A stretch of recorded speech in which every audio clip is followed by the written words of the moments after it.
আমি কতটা কষ্ট করছি সে কথাগুলো বুঝবে কেমনে? সেটা তো জানে শুধু আমার এই ফোনের স্ন্যাপচ্যাট ক্যামেরাটা।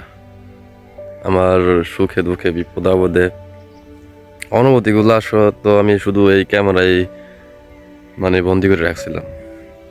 তার সামনে তো প্রকাশ করার সুযোগ হয় নাই বা কোনোদিন প্রকাশ করিও না। এটা ভাইবা যে ছোট মানুষ মনোযোগ দিয়ে লেখাপড়া করুক, বুঝতেছে না, হয়তো একদিন বুঝবে আর আমারই ভালোবাসবে। তার কাছে কোনো আবেগ ইমোশন দেখাই নাই, কোনো কষ্টের কথা বলি নাই। যা কিছু বলার ছিল আমার এই ফোনে বন্দি করে রাখছি।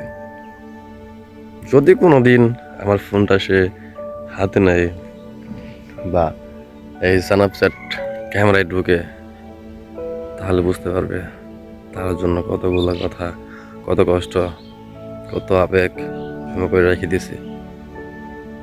একটা মাটি কাদা করে যেমন ইট বানানোর পরে পুরানো হয়, সেই কাদা মাটিটা অনেক শক্ত হয়ে যায়।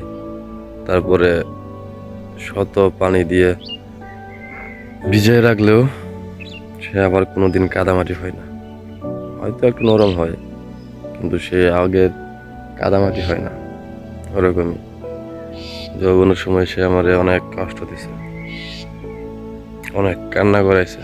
এখন সবকিছু চাইলেই কি, সে বললে কি তারে আবার কি বুকে টানি নেওয়া সম্ভব? মনে হয় না সম্ভব। এভাবেই তার থেকে আমি দূরে চলে যাব। হয়তো একদিন না বলি চলে যাব।